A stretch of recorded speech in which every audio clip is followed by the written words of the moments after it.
Hi అందరికీ ఎలా ఉన్నారు? Welcome back to our channel. ఈరోజు మన వీడియో వచ్చేసి ఒక మంచి ఇన్ఫర్మేషన్తో అయితే మీ ముందుకు వచ్చాను. సో ఈ ఇన్ఫర్మేషన్ని మీరు తెలుసుకొని ముందుగానే అలర్ట్ అయి ఉంటారు అని ఈ వీడియో అయితే చేస్తున్నాను. సో వీడియోని అయితే ఎక్కడ కూడా స్కిప్ చేయకుండా చూడండి. సో అప్పుడే మీకు కంటెంట్ అయితే అర్థమవుతుంది. So let's gets in to the video. ఈరోజు మన వీడియోలో వచ్చేసి తెలంగాణలో జూన్ 20న బంద్ అని అంటున్నారు. సో ఆ బంద్ ఎందుకు, అలాగే ఎవరికి ఆ బంద్ ఉంటుంది అనే విషయం అయితే నేను ఈ వీడియోలో మీతో షేర్ చేయబోతున్నాను. సో వీడియోని పూర్తిగా చూడండి. తెలంగాణలో జూన్ 20న బంద్ పెట్టడం యాక్టివిటీస్ ముఖ్యంగా మావోయిస్టు పార్టీతో సంబంధం ఉంది. ఈ బంద్కు ప్రధాన కారణం, సో మనకి ఇక్కడ తెలంగాణ అలాగే ఆంధ్రప్రదేశ్ వాళ్ళకి జూన్ 20న బంద్, రెండు తెలుగు రాష్ట్రాలకి ఆ రోజున బంద్ అనేది పాటించడం జరుగుతుంది. ఆపరేషన్ కగర్ అనే కేంద్ర ప్రభుత్వం దిగుమతి చేసిన ప్రత్యేక చర్య ఇది. అడవి ప్రాంతాల్లో మావోయిస్టులను అణిచివేయడం లక్ష్యంగా పెట్టబడింది. సో ఈ బంద్ అనేది అందరికీ ఉంటుంది. సో అలాగే ఎవరెవరికి స్కూల్స్కి వాటికి బంద్ ఉంటుందా లేదా అనేది మనం ముందు అయితే చూద్దాం. ఛత్తీస్గఢ్, ఆంధ్రప్రదేశ్, తెలంగాణ గడువుల్లో ఈ దాడుల ద్వారా చాలామంది ప్రధాన నేతలు, మావోయిస్టు సభ్యులు హతమయ్యారు. నిరసనగా తెలుగు దేశాలలో మావోయిస్టుల జూన్ 20 తేదీన బంద్కు పిలుపునిచ్చారు. సో ఇక్కడ మనకి జూన్ 20న ఎందుకు బంద్ ఇచ్చారనేది అర్థమయ్యే ఉంటుంది అనుకుంటున్నాను. సో ఎందుకు ఇచ్చారు అంటే మావోయిస్టులు చాలామంది హతమయ్యారు. సో వాటి వలన వారికి నిరసనగా తెలుగు దేశాలలో, రెండు తెలుగు దేశాలు తెలంగాణ మరియు ఆంధ్రప్రదేశ్లో ఈ బంద్కు పిలుపునైతే ఇచ్చారు. అలాగే మీరు ఇంకా ఇక్కడ డీటెయిల్గా చూసుకోవాలి అనుకుంటే ఎవరు మావోయిస్ట్ పార్టీ ఎందుకు ఆపరేషన్ కగర్ కింద ప్రముఖ నేతల హత్యలను బట్టి కేంద్ర విధానానికి ఎదురు దెబ్బ ఇవ్వడం కోసం ఎఫెక్ట్ తెలంగాణ రాష్ట్రాల్లో ప్రజల బంద్, పాఠశాలలు, ట్రాన్స్పోర్ట్, చిన్న వ్యాపారాలు అవసరంగా ప్రభావితంగా ఉండవచ్చు. వెంటనే పోలీసులు అధికారులు అలర్ట్గా ఉన్నారు. సో ఇక్కడ మనకి అయితే ఎవరు, ఎందుకు, ఎఫెక్ట్ అనేది అయితే చాలా క్లియర్గా ఇక్కడ మెన్షన్ చేశారు. సో ఎవరికైనా ఇంకా దీని గురించి అర్థం కాకుంటే సో వారి కోసం ఇక్కడ క్లియర్గా ఎవరు, ఎందుకు, ఎఫెక్ట్ అనే 3 అంశాలు అయితే ఇక్కడ మెన్షన్ చేయడం అయితే జరిగింది.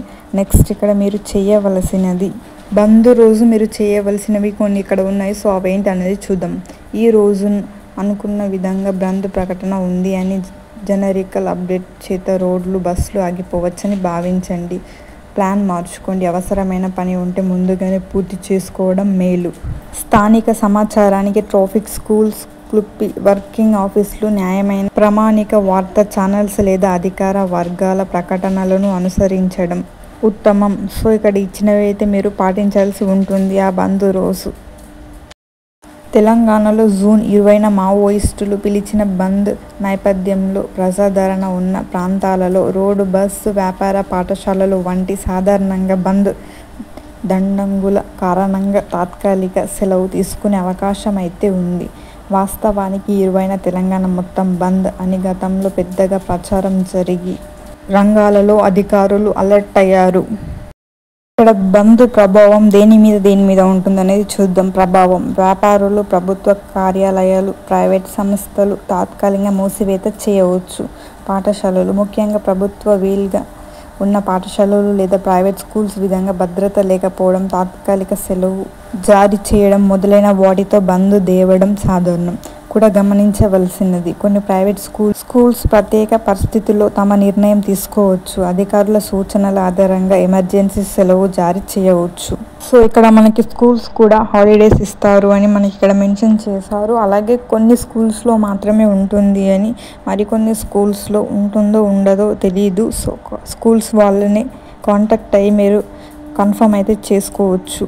ప్రభుత్వ స్కూల్స్ అయితే బంద్ ఉండొచ్చు, అలాగే ప్రైవేట్ స్కూల్స్ అయితే ఇంకా నమ్మకం అయితే లేదు. సో మీరు మీ స్కూల్స్లో కాంటాక్ట్ అయితేనే మీకు క్లారిటీ వస్తుంది. So school to school different అయితే ఉంటుంది.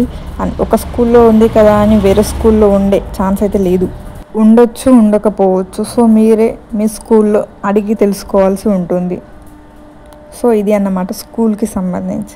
నెక్స్ట్ ఇక్కడ మీకోసం కొన్ని సూచనలు కూడా ఉన్నాయి. సో అవేంటో కూడా చూడండి. మీ పిల్లల పాఠశాలకు కాల్ చేయండి. జూన్ 20 కోసం ఇప్పటికే సెలవులు ప్రకటించాయా అని తెలుసుకోండి. సో ఇక్కడ పిల్లలు ఏ స్కూల్లో అయితే చదువుతున్నారో సో వారికి కాల్ చేసి కనుక్కోండి. అలాగే ఇన్ఫర్మేషన్ అయితే తెలుసుకోండి. ఇన్ఫర్మేషన్ వెరిఫై చేయండి. స్థానిక అధికార వెబ్సైట్స్, ఫోన్స్ లేదా యాప్లలో తాజా సమాచారం చూడండి. సో ఇది ఈరోజు మన వీడియో, ఈ బంద్కు సంబంధించి వీడియో ఇది. సో ఈ information me friends and family మెంబర్స్కి కూడా షేర్ చేయండి. సో వారికి కూడా ఎంతో కొంత ఇన్ఫర్మేషన్ అయితే అందుతుంది. సో ఈ వీడియో కనుక మీకు నచ్చినట్లయితే ప్లీజ్ సబ్స్క్రైబ్ చేసుకోండి, లైక్ చేయండి. Thank you.